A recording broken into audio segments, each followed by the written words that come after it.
All right, Grant, take it away. All right, thanks, Jason. Good afternoon and welcome back to many of you. We're excited to begin our 2021 development series today. Just wanted to thank you for joining us and for your dedicated support of our NAD community. My name is Grant Kelly. I'm the Senior Associate AD at Johns Hopkins University. And once again, I want to personally thank our NAD Digital Committee members for putting together this series today. We want today's discussion to be interactive, so please feel free to post your questions to the Q&A section, and we'll do our best to answer them all throughout the session. So without further ado, leading and moderating our discussion today is Marcus Jennings. Marcus is entering his 7th year with Sacramento State Athletics, hired as the Associate Athletics Director for External Affairs. With the Hornets, Marcus oversees the department's external operations, which includes fundraising, marketing, branding, promotion, media relation, ticket sales, and the corporate sponsorship program. So quite a bit, Marcus. He also serves as the Chief Diversity Officer while leading the department's diversity and inclusion initiatives.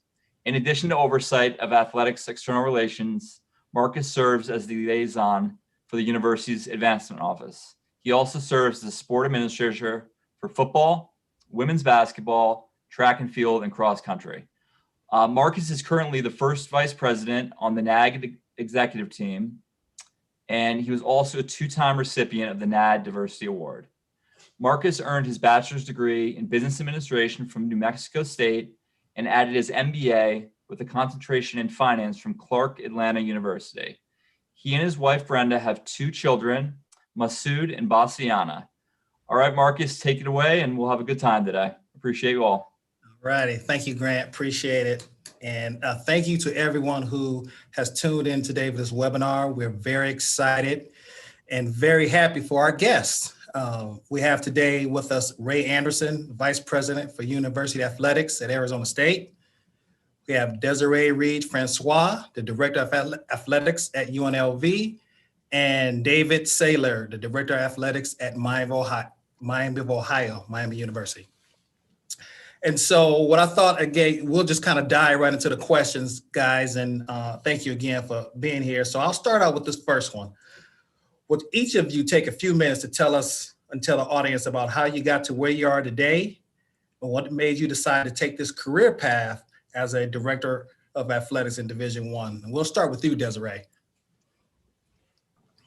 Thank you very much.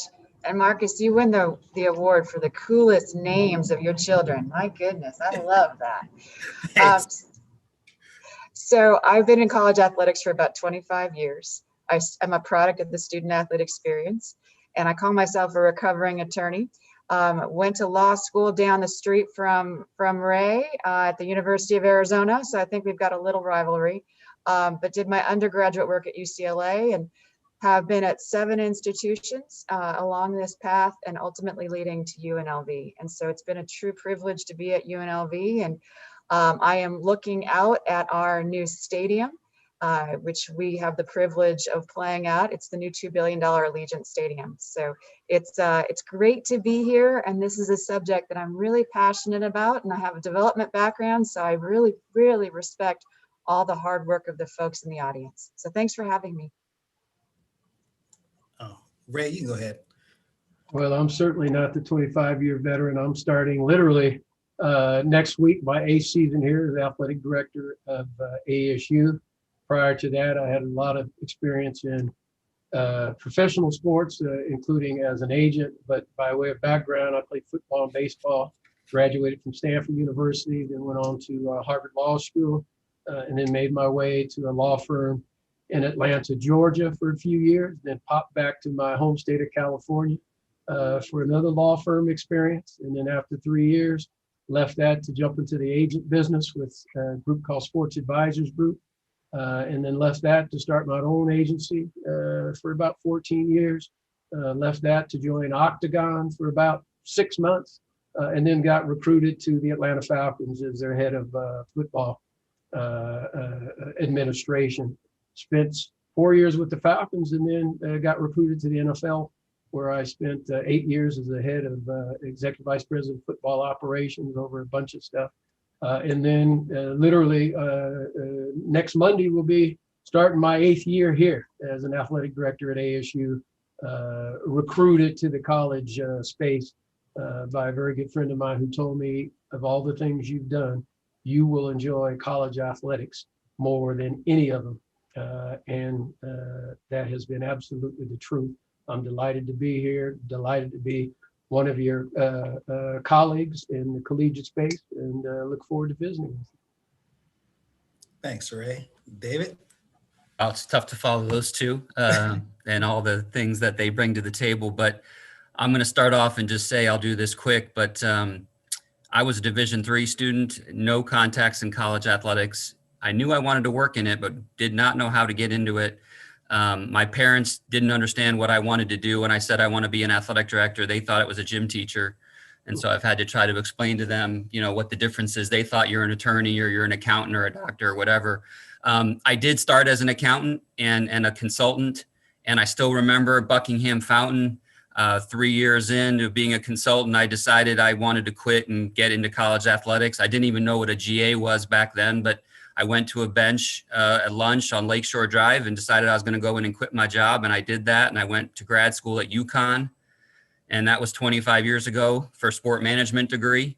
And since then, I've just kind of worked my way through the system with making my own contacts and making my own way through this industry.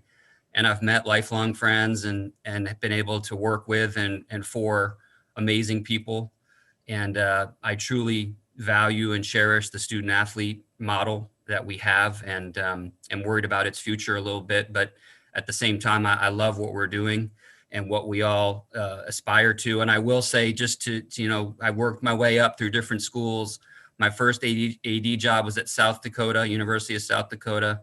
And I was working for Chris Del Conte at the time at Rice. And, you know, he went to TCU, and I ended up getting the South Dakota job, and I took it as an AD and never even visited the campus. I met the president in Chicago for the interview. I loved him, really enjoyed our meeting, and took the job at South Dakota without even visiting, and was asked that question at my press conference. And I had to say, yes, I had never stepped foot in the state of South Dakota, but took the job because I believed in the person. And that's the big thing I've thought about in this profession for everybody is two things to look for. Go somewhere where you work with people that care about what they're doing at the institution, and go somewhere that you work with and for the right people. Those are the things I've learned through this journey to be a Division I athletic director. Thank you, David. And for our audience, just I'm sure you've all taken note, we have 3 different and distinct backgrounds on how you get to the chair. And so we thought that was very important to bring to you today. So jumping right into our second question, this is a 2-part question for each of you. And we'll start with you on this one, Ray. But what do you feel are some of the most important leadership traits needed to be a successful senior administrator on your staff? And then secondly, you can translate that into a successful head coach on your staff. Thank you, Marcus. I've had 3 things my entire career, and I've fortunately been in situations where I've been in a hiring position at a lot of different places. And so it's been constant for me. I look for 3 things. I look for integrity, I look for passion, and I look for compassion. And if I can determine and extract in our discussions that you have those 3 things, then we have a real opportunity to work together. Integrity being, you know, ethics, moral, candor, honesty, morality. You know what that is. In terms of passion, meaning really dedication to the purpose, and also passionate in your preparation and everything you do. That's really important to me. Passion for the purpose. And then compassion. I want people who have the ability to be empathetic and understanding and non-condescending and complete teamwork orientation, understanding that everyone has an important role as part of the team. So whether you're talking about senior leaders, coaches, anyone who's going to be part of our organization, I look for integrity, passion, and compassion. And we make that at every level something that our folks who are in hiring positions know that we're looking for. So those are the things we look for, I look for. Good. Desiree? Sure. Similarly, three things: selfless, smart, hardworking.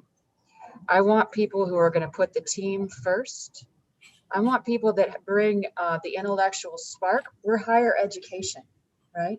We have the ability, actually not the ability, we have the privilege and the responsibility through sport to transform lives. And so I want people that really have that intellectual spark, that are smart, but people that are different from one another, different from me.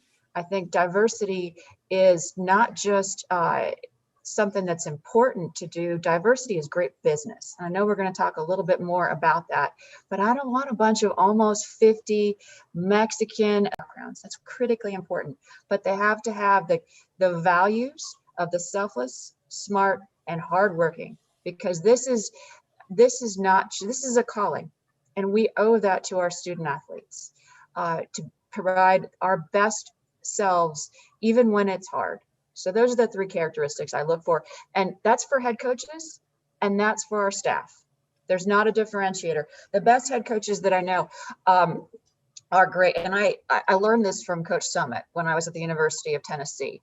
And head coaches have three things that they have to be able to do. They have to be great recruiters, great X's and O's, but they have to be great CEOs. And to be a great CEO, you have to be a great leader. And to be a great leader, I think you have to have those three characteristics: selfless, smart, and hardworking. Thank you.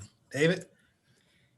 Along a lot of the same lines, I think from a leadership standpoint, a senior staff, head coach, by then they really have to have an understanding that this is a lifestyle choice. It's not a career.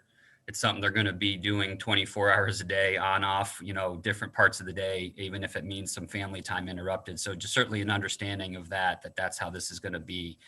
But I really look for people that can collaborate, work with multiple units.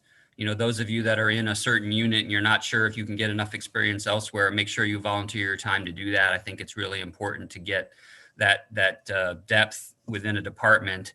And the biggest thing for me with anybody, coach, senior administrator, is a growth mindset. That's something I'm real big into looking. What I would challenge everybody to think about a little bit is, and I ask this question all the time, do you like to win or hate to lose? There's not a right answer.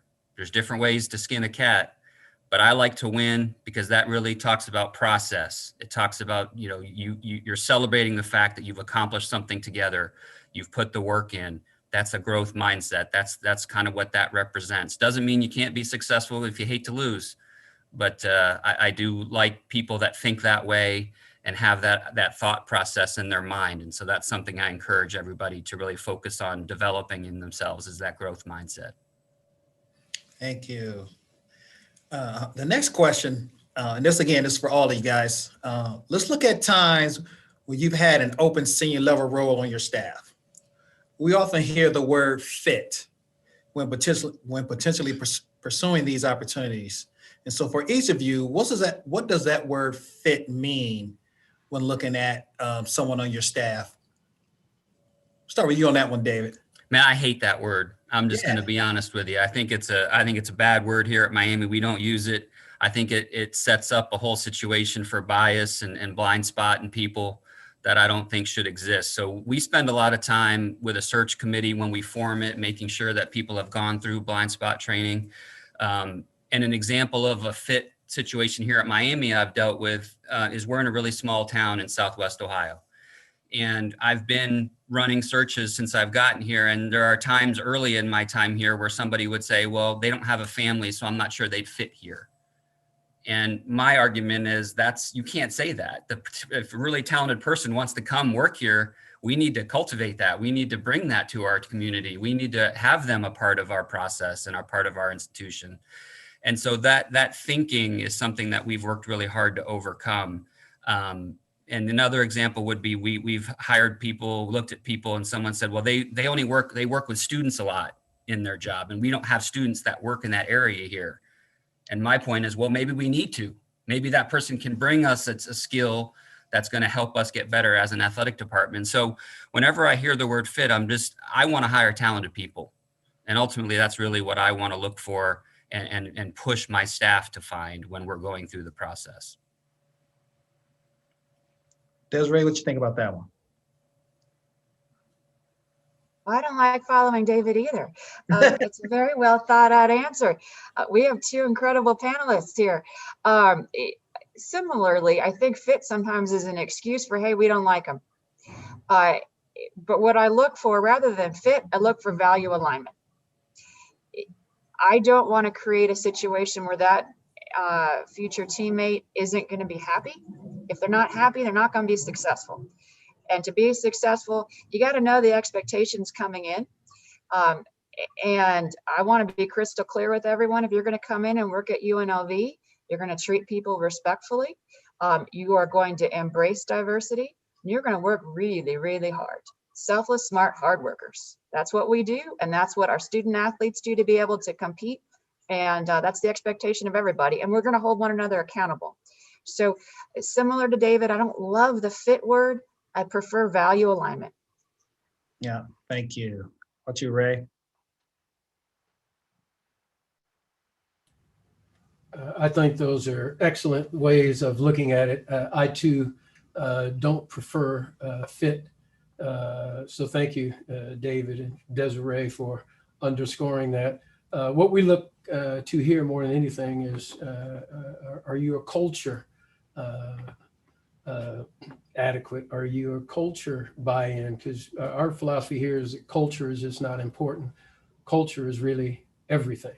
And so we look for folks who want to buy into the culture with core values. Desiree alluded to them. Are you hardworking? Do you have share the purpose that we have for serving as servant leaders, our student athletes in their experiences? Are you committed to, very frankly here, work-life balance? So that we're not having people burned out, because when you're on task, we want you, like David said, to understand it's not a 9-to-5 existence. It's not a 5-day-a-week existence. So we want folks who are culture in alignment with us, to use Desiree's value alignment. So ours is really driven by, can we get folks who share and buy into the culture that we think is so important there. And then we try to describe what that means in terms of our core values, et cetera. And if we can do that, we're in a better place than trying to figure out fit. Good. Well, thank you. Thank you, guys. And I want to pivot a little bit because Desiree, you kind of brought us some things that had me thinking. I want to go to this question. With the heightened awareness of racial and social injustice taking place in our country today, right? Has your view changed over the last 8 to 9 months from the hiring perspective when looking to fill senior level roles or even head coaching roles? So we'll start with you on that one, Desiree. I wouldn't say that it's changed, but advancing what we're doing has actually changed. And feeling, so when we first got to UNLV, of our first 50 hires, 70% were women or people of color, 63% were former Division I student athletes. Quite frankly, I want my student athletes to look at the administrative group, our coaching staff, and to see people like them. That's important to me. We're in higher education. Of my head coaches group, we're the most diverse in our conference in terms of gender, in terms of orientation, in terms of race and ethnicity. I want my students to see people like them, and diversity is just great business. It makes too much sense. And also it's a recruiting advantage, right? When I meet with student athletes, parents or guardians, I talk to them. I want them to see people like them. Recruiting is our lifeline, and people make decisions based upon how they feel when they come on their campus. I want them to know about what our culture is about. I want them to feel the family atmosphere that we have, the team that we have. Now, we expect higher performance, but diversity is going to be essential as part of our ethos. Our campus is one of the most diverse in the entire country. It's either number one or number two. It goes back and forth each year. And so diversity is part of our community. So has it changed? No, our hiring practices have, and our culture, our recruiting practices have stayed stagnant. What has changed over the last 6 or 7 months is that now I feel that we can't just be the example, we have to share the example. Okay, how about you, Ray? Agree with everything Desiree said, and we say it a little differently here, but it's the same thing. Diversity is not just the right thing to do. Diversity is good business, because we are in higher education, and we call ourselves we're an education enterprise, and so we're in the business, and diversity is just good business, and so. It hasn't changed for me because, very frankly, my entire career has been spent advocating for diversity and inclusion at all levels. And so our track record for diversity hiring speaks for itself. I believe we probably got the most diverse senior management team outside of HBCU. Very frankly, and that is by design, because we want to also serve our constituency. Like Desiree said, we have a very diverse student athlete population. We need to be able to appropriately serve all folks at every level, and even understand and appreciate that you got to have people in your senior management team, for us up here on the 6th floor, where student athletes of all variety know there's a place to go and talk to someone, very frankly, who maybe can relate to them at a different level. And that's important. So we have appreciated the focus that's been brought to this over the last few months, unfortunately, because of some unfortunate situation. But we're going to make sure we continue, and we'll take any highlights on the need to continue to advance diversity and inclusion, very frankly, that we can get.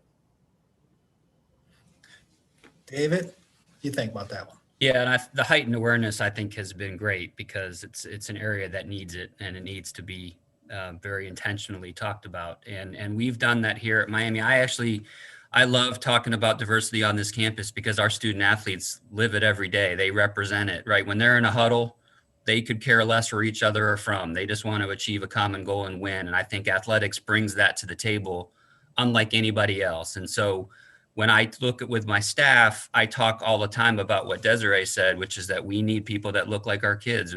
That's important. There needs to be role models. There needs to be people in place that can advocate for their kids and the different backgrounds they come from. And so we've been very intentional here at Miami about it.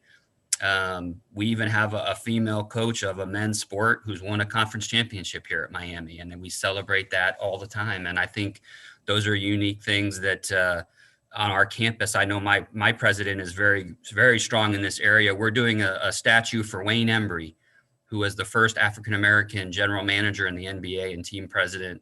He played basketball here, and we're really thrilled to honor him and continue to celebrate diversity on our campus. And athletics is right at the forefront of that. That's great. That's great. So just want to put another reminder out to the audience there that if you have any questions, this is interactive. Please submit your questions in the Q&A, and we'll try to get to those as much as we can. So I want to go to the Q&A section here. It kind of piggybacks on the last question. There seems to be a lot of programs designed to assist with diversity in college athletics. Although optimistic, there seems to be a sense from minorities that none of these programs are truly helping get us to the big chair or even a senior staff role. This person would like to hear from each of the panelists. What have they personally done with minority hires on a personal senior staff level? So I guess they're asking, some things you've done personally to help some of your minority, could be some of your just directors get to maybe a senior level. So we'll start with you on that one, Ray. What I've done is take action by hiring the best people, and also being deliberate about making sure that your pool of candidates is very diverse. And so our actions have been followed by actually hiring a diverse leadership team. And then what we really believe in here as well is the ability to develop and give people a chance to get prepared for succession. And so whatever opportunities we have to send them to get higher education and get certificates and join associations and interact with other aspiring professionals in the business. So you broaden your network of contacts, so you have the ability to hopefully move to other opportunities when they present themselves. But what we've done is, very frankly, we've actually not just walked the walk, talked the talk rather, but we've walked the walk. And our roster of senior administrators reflects that. Desiree? Yes. Thank you for the question. And please, whomever asked that question, do not lose hope. Things are changing.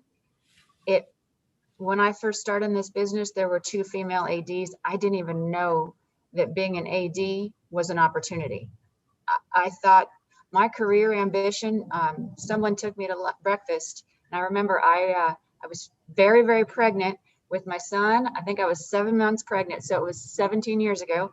And Sed Dempsey asked me what I wanted to do with my career. And I said, I wanted to be the UCLA Senior Women Administrator. That was my alma mater. That was my career aspiration, because I didn't know anything else was open. And he said, no, take a look. Barbara Hedges, Debbie Yao, you need to consider being an athletic director. And until he believed in me and painted the picture and provided context, I didn't know that was a reality. And so look at Ray Anderson, look at all the Bernard Muirs, look at Lisa Campos and Gloria Navarez, look at Pat Chun, look at Carla Williams and Candace. Things are changing, but we have to provide context and we have to be very deliberate. Now, in terms of what I am personally doing, similar to Ray, really it's 3 things: recruit, culture, and accountability. Now, when I first got to UNLV, I understood that I was the first woman of color in the FBS to be an athletic director. I knew I had to provide context, and I knew it was important that I did good work. But I also knew that I needed to reach and bring people along with me and recruit. And it's just great business to have, like Ray and I and David have all said. So our executive team here at UNLV, 70%, 7 of our 10 are women or people of color. And I have I'm totally biased, but I have an incredible executive team, and that's very intentional. Succession planning is critical. You have to also have the culture, and we pride ourselves. I'm a teacher at heart. I may be a lawyer by trade, but I come from a long line of teachers. And I really believe, like in higher ed, why wouldn't we want to have a culture of learning? And that's a point of differentiation. From our coaches academies to our assistant coaches academies, succession planning, our 1% club, I want to train that next generation of leaders, and that's critically important. So culture, and then accountability. We look at our numbers in terms of diversity, and we're intentional in speaking about them because we need to hold ourselves accountable. We can't say that we believe and we value diversity, inclusion, and belonging if we aren't going to share what the numbers are. I've hired 6 head coaches since I've been here. 5 are women or people of color. So that's what I would say. Thank you. Great question, whoever asked, and don't lose hope. Thank you. How about you, David? Yeah, I'll be brief because they've touched on a lot, but I think the intentional piece is really important. You know, I've been here 8 years now. My first 2 years, I was so busy fundraising. I was running. I honestly was not paying enough attention to it. I was sitting in a senior staff meeting. I looked around the room 2 years in and I said, we got to change this at Miami. And ever since then, we've been very committed, and we've grown our senior staff in diverse members and also just numbers. And what I do specifically is everywhere I go, and it hasn't been as often because we're not doing face-to-face stuff, but everywhere I go, I'm making notes of who I met or who I talked to, who was really impressive, someone I heard. I ask people all the time, who are the people on your staff that are really good? I have a list right in here that my deputy can't believe it, but I have tabs in here that of every area of college athletics of people that I'm interested in, and they don't even know it. There are people in my book right now who don't even know they're in my book right now. And we do it with head coaches, all of us, but I do it for event managers and sports info people and every profession. And it's always trying to identify. And so one of the important things I want to tell all of you is to update your bios. Make sure you take your SID out to lunch or get coffee or whatever, because I'm poking around and you never know who's looking at it. And it needs to be current with your roles and responsibilities and everything that you do in your current job, because that's one thing I do is I'm always poking, keeping lists and looking and asking about people. One thing, can I follow up on that, Marcus? Yes, yes. And maybe David and Ray, when we're at NACTA, and we all know the all lobby team, but I don't know about you all, but I am always recruiting. I'm always watching. I'm always looking. And similar to you, David, I'm keeping a list. Is it fair to say that you're also keeping those lists and paying attention to who's the all lobby team? Yeah, and one follow-up to that is I was at NACTA in Orlando a few years ago, and someone asked to get together with me and talk. And I said, great. So we're having coffee at that Starbucks that's right next to the lobby in the Marriott World. And I'm telling you, in the 15 minutes we were talking, their eyes were not even looking at me 12 minutes out of the 15. And I told them, either you asked to talk to me. And if you want to talk to me. I'm here. Let's engage, but stop looking around at everybody else. To Desiree's point, that was like an all lobby person. It felt like to me. King of the better offer, right? Right, exactly. Who else can I go talk to? But I encourage everybody, come to ask to talk to me. I'm happy to do it. Yes. But when we do it, let's do it and let's have a moment and let's connect. That's really the important thing. David and Desiree have just given you some really, really sound advice. Because we know the lobby watchers, we know the lobby Hall of Famers, and it doesn't resonate well at the end of the conference. And David and Desiree are also correct. Lists are always being kept. They may not be physical the way David has. We're in a public records request state, so anything I write down at the end of the day could actually be discovered. And so, but you have your way of keeping a list of folks at various positions. So you better believe it. Keep your bios current because we're always scouting in recruiting mode for not just student athletes, but team members in administration. And you guys do an audit of your social media. Go through, and we tell our student athletes to do this. As you're coming up, make sure your social media is reflecting who you actually are. And go back and look and see, Google yourself. It's kind of embarrassing, it totally is. But Google yourself and find out what's out there about you. Because I promise you, before anyone is hiring, that's what we're doing. Yeah. Sorry, Marcus, we got on a little tangent. No, But I that's thought good. David brought up a really good point, and I wanted to underscore it. Yep, and I think we're getting a lot of questions through the Q&A. So I'm gonna kind of roll with a few of those as well, because this is for the audience. So the next question, again, from Q&A, good one. On your way to the top, to the chair, what mistake or mistakes could you say made you to who you are today? And what advice that you would give to someone to make sure, hey, learn from my mistakes, that we hear from our parents all the time?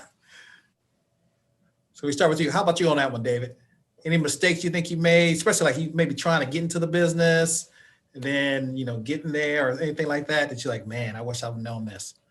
Well, first of all, I'm not at the top. I view myself at the bottom. I turn that pyramid upside down. Student athletes are at the top. I'm just trying to serve them. But I'd say mistakes might be, I guess I put too much stock in people at the beginning about trying to help me.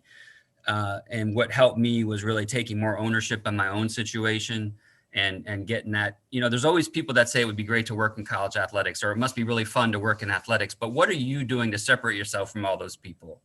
And for me, it was going back to get my master's degree. That showed I was a little more serious about it than somebody who worked in public accounting, but just thought it would be fun to work in athletics. I tried to take that extra step and make a name for myself through my own path. And so I probably was a little too at the beginning, hopeful that somebody was going to open a door to get me in. And then I just finally realized I had to do it myself. And that's kind of the path that I've taken. But gosh, mistakes along the way, there could be so many for all of us probably in terms of thinking about things. But one thing I would stress that I didn't do enough of early in my time in college athletics was identifying mentors and asking for help of those people. Because what has surprised me later in my career is how willing people are to do that and how much they actually enjoy it. And it's kind of like asking for money. Once you start doing it, the people that you ask actually like you asking them for money. It's really intimidating to do it the first couple of times you think about doing it, but then it becomes easy. And same with asking someone to be a mentor to you and really latching on to those people and working for people that share your values and are going to be industry leaders that can help you get where you want to go at the end of the day. What do you think about that one, Desiree? Two things that I've made a lot of mistakes. I've made a lot of mistakes in the last hour, for goodness sakes. One mistake though, that was a really good learning lesson for me. So I'm a lawyer by trade. And when I get nervous, I get very formal. That's my default setting, if you will. When I was at the University of Tennessee, I had to give a really big presentation and I had to my boss, Mike Hamilton, I oversaw men's basketball. And I was the first woman to do that in the SEC. So I kind of had a little bit of a chip on my shoulder and something to prove. I had to go negotiate with Pat Summit and Bruce Pearl to get them on the same page on a project. And they were not.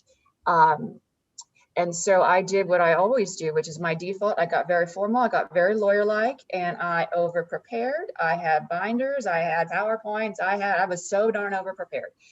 And so I go into the meeting and I present in my lawyer-like way. And I fell flat on my face, did a horrible job. You know how like when you go and you tell a joke and it's like crickets? I know y'all have had that happen before, but no, except for Ray, because he's like just so naturally funny. But you know that space where you've done that. Well, that's what I did. And it was horrible. And I walked out of that meeting and I thought, oh my gosh, like I'm going to fail miserably here. I'm from San Francisco. I'm an attorney. I'm not fitting in here in Knoxville at all. This is horrible. Like I'm just an abject failure. And I was the first woman hired on the men's side. So we were separate departments at that time. And so about a week later, I go to Coach Summit's practice and I was just watching and I would kind of go up in the corner, but she's Pat Summit, right? Like I wanted to absorb anything I could and I would watch her practice. Anyway, she called me down on the court and she's like, you did a really bad job in that meeting. And I said, yes, ma'am, I apologize. I did. And she said, until we know that you care, no one is going to listen. And that really resonated with me.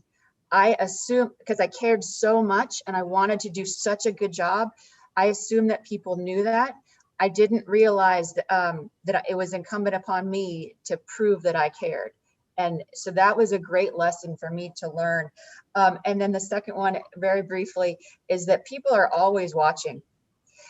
When I was an interim athletic director at the University of Cincinnati, it was the first day Whit had left to Virginia Tech, and it was a Monday.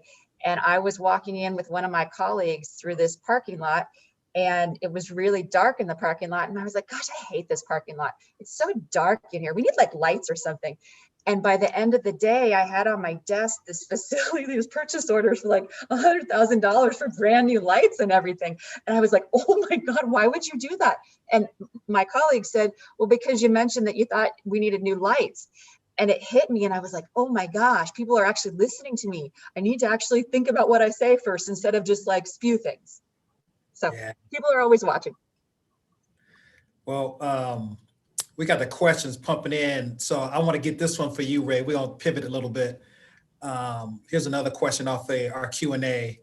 When you're hiring someone for a leadership position that hasn't had direct management of people, what do you look for that tells you that this candidate is likely to be successful in that role? To be very frankly, at this level, very few people who will present themselves have not had some management or supervision of folks. To the extent that you would get one of those and otherwise view he or she as being qualified, then I go right back to the three things I talked about early. Because if they have integrity, passion, and compassion, we'll be able to help them figure out the other part.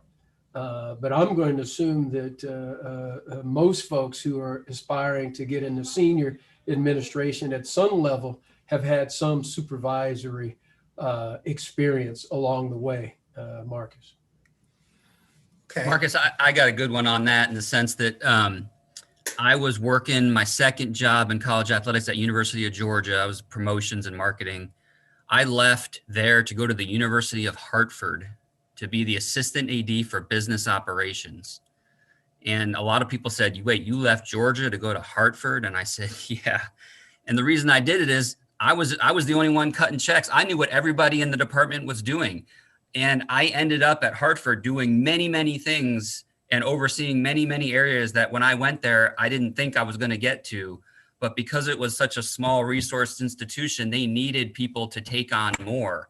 If I stayed at Georgia, I would have been in that same job for the next 10 years because they have so many people. So my advice to a lot of people is sometimes you have to move down or move sideways to move up. Don't always think just staying at a large school is where you need to be. You might need to shift your thinking a little bit to get more experience and get that chance to supervise other areas. I was the mascot. I worked in concessions. I did everything at University of Hartford when I was in that role, and I didn't care. I was happy to do it. And I think that experience is important. And I get concerned with people at Ohio State or Georgia where they get locked in on one thing. So that's just a piece of advice about thinking about your next steps. It doesn't always have to be at a Power 5 school. Yeah, I get it. So Marcus, again, let me chime in there because that's a really, really important point that David just made. Folks trying to make their way up and expand their skill sets to bring more value. They got to be willing to be utility players, which means, have a bunch of things that you're willing to do, but also seek opportunity, not necessarily the next $5,000 or another $10,000 at a larger institution, kind of doing the same old things or staying at your same place and maybe get stuck as opposed to change an opportunity if you get a chance to go to a smaller place, a different place, like David said, where you're going to be expected and given the opportunity to do multiple things that then add value when you're then seeking a better situation at what you might think is a better, higher institutional opportunity. But chasing opportunity and pursuing opportunity is really important, more so in my view than chasing the dollar. okay. Thanks, Ray. I got a question. Here's another question for you, Desiree, specifically. Is there anything specific that you feel you did during your career that has helped you get to the chair as a female? And what advice would you have for the fellow women here as administrators on this call? Don't be afraid to take a chance. So many of my female colleagues, and I have done this too, we will see a job description and it will have 15 requirements and we will only have 13 of those requirements and we won't go for it. We've got to. Don't be afraid to jump because the net will come and your female student athletes deserve to see more people that look like them as well. So, and also know that there is a whole huge support group of people that want to see you be successful. The second piece is David and Ray mentioned, or I think David mentioned mentors, but you also need advocates.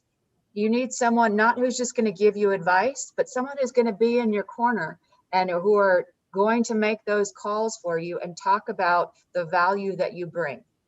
So that's gender neutral, but women, don't be afraid to jump in and call.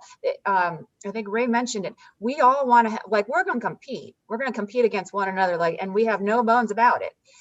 Ray and I play each other next year, and heck, for about 3.5 hours, we're not going to be friends. But before and after, well, maybe we need a little bit of a cooling off period for about an hour after, but for about 5, once we get past that, but we genuinely, this is higher education, and we genuinely support one another. Don't be afraid to reach out to people, and not just when you want that job, but when you notice something that's really cool that's happening at Miami of Ohio. Reach out when you don't necessarily need something, but when you genuinely want to connect with someone.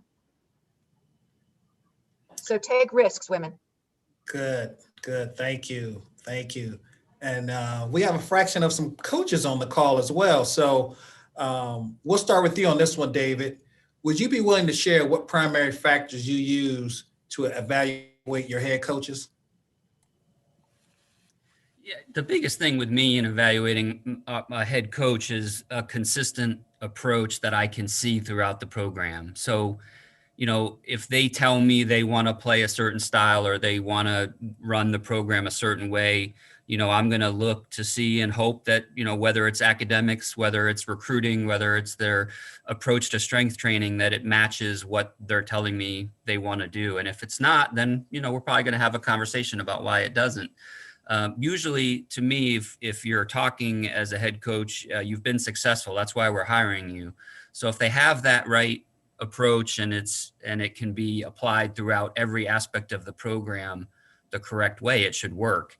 And so that's really how I look to evaluate our coaches is how are they acting, in all the different areas that they touch on with their program. And if there's an area that I need to help them, or if they need a bit more support, then we need to provide that, because at the end of the day, we need our coaches to be successful with our student athletes. And so that's really how I look to judge. Obviously, everybody looks to a scoreboard. I look more to the process, and I look more towards that growth mindset I talked about earlier. Thank you. I'll go to another question here. There are many on this webinar that don't have the desire. We talked about this a little bit, Desiree, and you brought this up. They don't have a desire to be an AD, but they would rather be a senior women's administrator or a deputy AD. What are some of the skills you guys look for when hiring your senior, like I said, your senior women's administrators or deputy ADs? And Ray, I'll let you start here, and then Desiree, you can jump on, then David.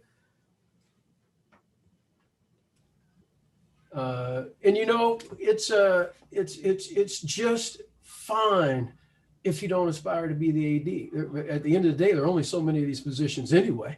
There's only so many SWA and FAR positions. So if you don't aspire to be the AD and you want to be part of senior management team, there's nothing wrong with making that known that that's what you want to do. But then you still have to make sure that you're doing everything within that profile of what you want to do, that you're constantly striving to add value and get better every day. And if you're going to play that role, look to have utility value. Look to be that person, like David alluded to, who's volunteering for everything. I'll do this. I'll do this. I'll jump in here. I'll go learn some Title IX just so I can be another voice of intelligence there. I'll go learn more of the initiatives and what's going on in the social justice arena.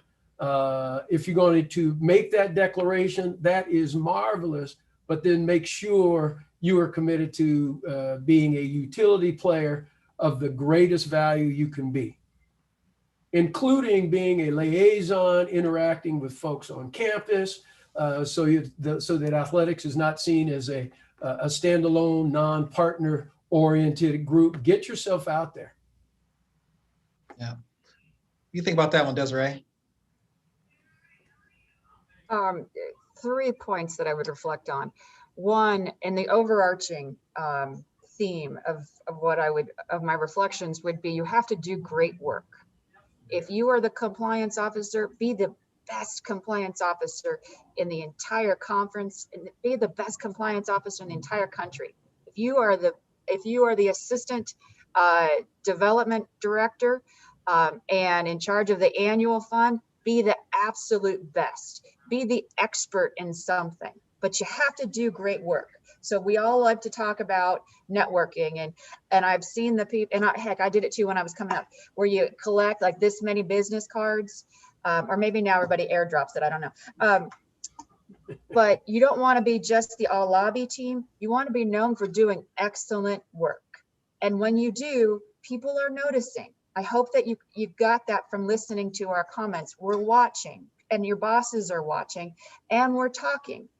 Because if we're looking for a development director and I see an assistant development director from ASU, well, you know what? I'm going to call Ray and say, hey, tell me about this person.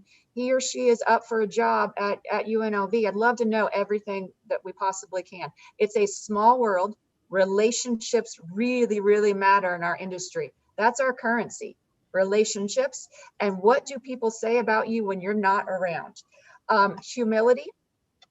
I like someone who has the humility, because none of us know everything. And the higher that you go, the more that you will realize how little you actually know. And then my third point is, what will people say about you when you leave?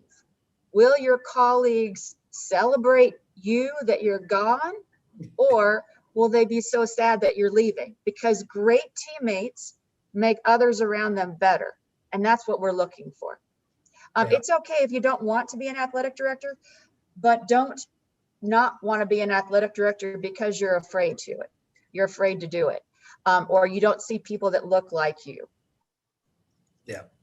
Well, good. Well, And Marcus, Dave, I'll throw in one quick one. I worked for Chris Del Conte at Rice, and I was his deputy, and he used to call me flatliner. He still does call me flatliner sometimes. And I used to say, Chris, that isn't necessarily a good thing. That kind of means I'm dead normally. But what he meant is, if the plane's going down, I want D-man at the controls. And I was consistent, right? And that's really what he meant. I'm very consistent. And for an AD, you're up and down because you're having meetings and you're having situations that pop up, different stress points that hit you. Having a deputy or an SWA that can be consistent and really be there for you at the end to get the best out of you back and get you back focused again if you're having one of those days, I think is a really important piece for deputies to consider and SWAs to consider, is just being themselves and being consistent, like Desiree referenced before. So Marcus, one of our senior folks, is exactly in that kind of mind frame.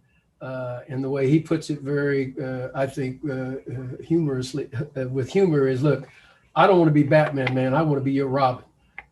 You be Batman, but I'm going to be your Robin. And you know what? That's okay. Because if you're the best Robin ever, as Desiree said, you're going to have a long and successful ride with your Batman and your other teammates. It's okay to be Robin. Yeah. Good. I agree. I know we're running up on time and we got a lot of questions. So I know we got a lot of folks here. I'm going to direct this one to you, David. For those who are currently out of the business, why do you feel ADs maybe at times have shied away from looking at non-traditional candidates, folks that are really trying to get into the business? What do you feel this group of ambitious and professionals should do to get into the business? Well, I think you've got to be willing to work anywhere. And that's hard when you get older and you start having family and you start having responsibilities. Maybe you get really comfortable in the place you live or whatever the case may be. But I've had so many counterparts where I was along the journey that I've worked with that are still in the same role. And some of them will say to me, gosh, you're lucky. You've found people to help you get where you want to go. And there's some truth to that, but I've also been willing to go, even if it's been a little bit sideways or backwards sometimes to move forwards. And I think sometimes people who are out of the business, it's hard to think about giving up salary to jump into college athletics. or, what type of role is and responsibility wise, does it really meet their skill set? And so there's a fear there, like Desiree said, that you need to overcome. And I think one of the best things you can do is identify industry leaders, try to find a way to get to know them, whether it's through an email or a call or a convention or whatever the case may be, and find people that share your values and then follow those people. And if you can get linked into them, that's great. But you got to separate yourself from people that just think working in athletics would be fun. I'm a big believer in that, because there's so many people even say that to me and around the community, like, man, it must be so much fun. And it isn't all fun. There's a lot of serious stuff that goes on, and we have a huge role to play. And I think the earlier you can understand that and kind of position yourself for success by going back to school and getting another degree, or, starting an internship on the side somewhere, reaching out to people in a place you want to live who work in the sports industry and say, look, I'm coming and here's what I want to do. And I'll do whatever I need to do. Taking those steps are hard, but once you take it and you get on your journey, you won't regret it. Yeah, good. And we're running up on time, and thank you all again. But this is a question I want all three of you to answer, and I'm sure everyone in the audience has this one. You guys talked about this a lot when it comes to mentors. So how would you guys suggest the best ways to find a mentor or a career advocate? Okay, so Desiree, I'm gonna start with you on that one first, and we'll go Ray and David. Sure. Remember, your mentors don't always have to be people who are levels above you. You can learn, so don't discount how much you can learn from your colleagues. I learned so much from my colleagues, so don't discount that. But NAD is a great organization. NACDA is incredible. When you go to NACDA, don't use it as a 4-day vacation in Vegas or Orlando. Use it very strategically. Think about, okay, I can do 3 coffees a day. I can do 2 lunch, or I can do 1 lunch and maybe 1 happy hour, 1 dinner. So that's what, 8 right there. 8, you can have 32 meetings at the very least. And that's if you don't even skip a single session. And I know the amazing programming that Jason Galaska and NACDA does, so you don't want to miss any sessions.